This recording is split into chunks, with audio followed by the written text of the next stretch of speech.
What if I told you the most famous boy king in history was buried with a weapon literally forged from the stars? A dagger that science says didn't come from Earth at all.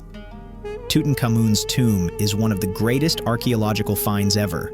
Gold masks, chariots, jewels, everything you'd expect from a pharaoh. But tucked beside him was something that puzzled scientists for decades, a blade made of iron.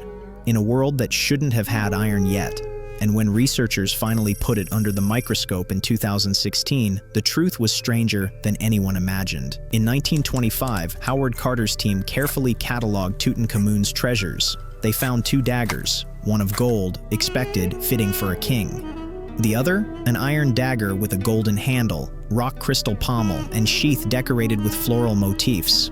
Beautiful, but also deeply confusing, because Tut ruled in the late 1300s BC, squarely in the Bronze Age. Iron was not just rare, it was almost non-existent. Egyptians had no widespread technology for smelting it, and yet here was a dagger, sharp, polished, iron-bladed, lying across the linen wrappings of the boy king. So for decades, historians shrugged. Maybe it was a curiosity, maybe it came from somewhere else, until technology caught up.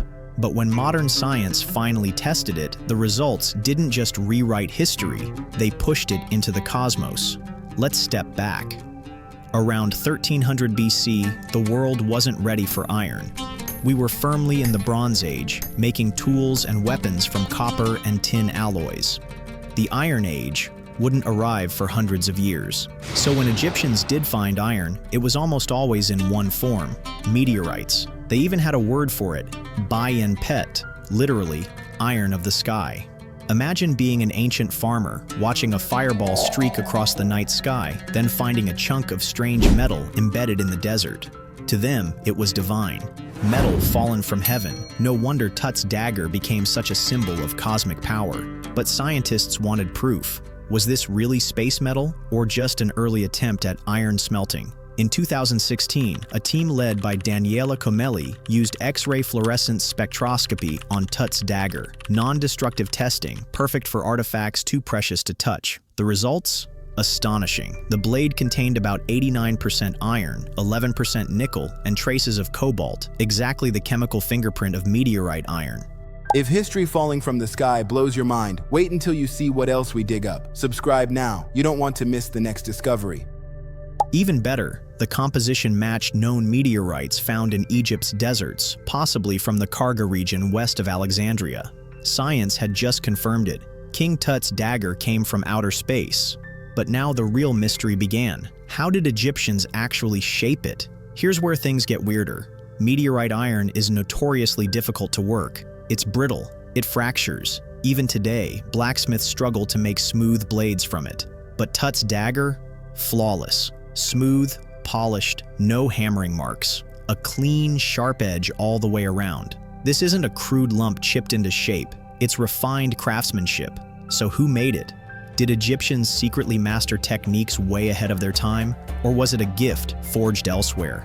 And that question leads us straight into international politics of the Bronze Age. One leading idea, the dagger wasn't Egyptian at all. It may have been imported from Mitanni, a kingdom in what's now Syria, or even from the Hittites in Anatolia, who were experimenting with iron earlier. In fact, letters in the Amarna archive mention royal gifts of iron to Egyptian pharaohs. A 2022 study even proposed that Tut's dagger was a diplomatic present, a symbol of alliances sealed with cosmic metal. But there's another perspective, one that plays into both ancient belief and modern imagination. To Egyptians, this dagger wasn't just a weapon. It was a link to the heavens, proof of divine legitimacy. Tut wasn't just king on Earth, he was armed by the stars. And this wasn't the only time humans turned space rocks into sacred objects. Tut's dagger might be the most famous example, but it wasn't unique. As early as 3200 BC, Egyptians were shaping meteorite beads in Gerzeh, predating Tut by more than a millennium. Far away, Inuit cultures made knives from fallen star metal. Native Americans crafted arrowheads from meteorites. Across civilizations, when people found iron falling from the sky, they treated it as holy. It seems like a universal instinct.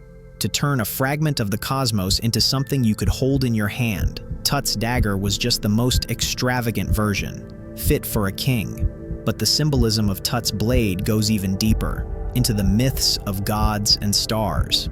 In Egyptian belief, the heavens were the realm of gods, stars were souls of the dead, constellations were cosmic figures, and meteors, they were literally divine messages. So burying a pharaoh with a meteorite dagger wasn't random, it was a cosmic coronation. Even in death, Tut carried proof of his link to the divine. It said, this king was chosen by the heavens. To his subjects, the blade may have been the most powerful amulet of all. And to us, it's a glimpse into how ancient cultures saw the universe, not as cold space, but as a living source of power. But here's the question, was this just symbolism or evidence of something more advanced than we thought? So let's put it all together. Tutankhamun, the boy king, buried with a golden mask and a blade from the stars, a dagger that science confirms came from a meteorite, a weapon that shouldn't have existed in his time, yet somehow did.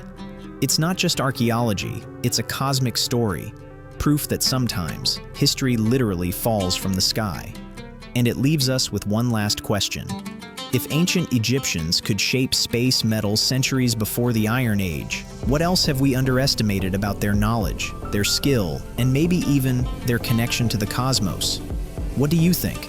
Was Tut's dagger just a well-traveled diplomatic gift or evidence of a forgotten technology? Drop your theories in the comments. And if you love uncovering strange, hidden corners of history, make sure to subscribe.